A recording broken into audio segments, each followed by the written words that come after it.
गीता में श्री कृष्ण भगवान ने कहा है कि जिस तरह हवाएं कभी एक दिशा में नहीं चलती, उसी प्रकार आदमी का भाग्य भी समय समय पर परिवर्तित होते रहता है। इसलिए अगर समय ठीक ना हो तो इंतज़ार करें, क्योंकि समय का पहिया कभी दुख तो कभी सुख प्रदान करता है। इससे विचलित ना हो। हमारी समस्याएं हमें मजबूत बनाने के लिए ही आती हैं। यह हमारे सोच पर निर्भर करता है कि हम लोग उसे किस तरह देखते हैं। प्रार्थना और प्रयास दो ऐसी चीज़ें हैं जो मानव जीवन में सब कुछ प्रदान कर सकती हैं। प्रार्थना करते समय यह सोचें कि सब कुछ भगवान पर ही निर्भर करता है, और प्रयास करते समय यह सोचें कि सब कुछ आप पर ही निर्भर करता हो। जब आप अकेले हों तब अपने विचार पर नियंत्रण रखें, क्योंकि हमारा विचार इतना शक्तिशाली होता है कि एक नए ब्रह्मांड की रचना कर सकता है। उतार चढ़ाव हमारे जीवन का ही एक अंग है, परंतु उतार चढ़ाव के दौरान हमारे विचार ही हमें समान भाव प्रदान कर सकते हैं।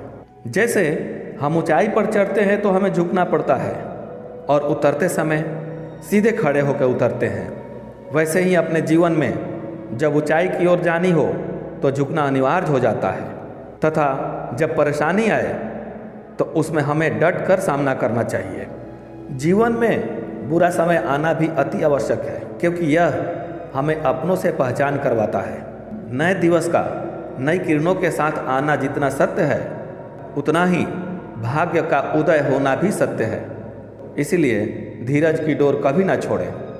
परिस्थितियाँ जितनी ज़्यादा आपको तोड़ती हैं, उससे कहीं ज़्यादा मजबूत बनाती हैं। अपने सोच और अपने मन में कुछ समय के लिए स्थिरता लाएं। जैसे कार्य करके हमारा शरीर थक जाता है, वैसे ही मन भी थक जाता है। जब मानव असफल होता है या बुरा समय आता है, तब मानव उसी में उलझ कर रह जाता है, क्योंकि यह समय उसे कई तरह से सोचने पर मजबूर कर देती है। ऐसे समय में मन और चित्त को शांत करें, ध्यान लगाएं, तभी हम असफलता के भंवर जाल से बाहर आ सकते हैं।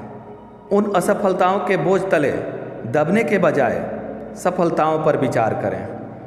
हर मनुष्य में ऐसे समय में नकारात्मक विचार आना यथोचित है, परंतु अपने पर नियंत्रण ही सफलता की ओर ले जाता है। आज के इस परिवेश में किसी को महसूस मत होने दें कि आप अंदर से टूटे हुए हो, क्योंकि लोग टूटे मकान की ईंट तक उठा कर ले जाते हैं। जीवन के सफ़र में वही सफल होते हैं जो रास्ते के धूल को गुलाल समझते हैं। सच्चे लोग अकेले हो जाते हैं, परंतु परमेश्वर उनका साथ कभी नहीं छोड़ते। रास्ते कभी बंद नहीं होते, भले ही हम हताश होकर गिर पड़ते हैं। ऐसे में हमें संभल कर उठ खड़ा होना चाहिए और दुगने जोश के साथ कठिनाइयों का डट कर सामना करना चाहिए। सब्र और सच्चाई एक ऐसी सवारी है जो अपने सवार को कभी गिरने नहीं देती, ना किसी के कदमों में और ना ही किसी की नज़रों में। समय और स्थिति कभी भी बदल सकती है, इसलिए कभी भी हताश न हो। खुद पर भरोसा और खुद का सम्मान करें, क्योंकि जब आप खुद अपना सम्मान नहीं करेंगे तो दुनिया क्या करेगी।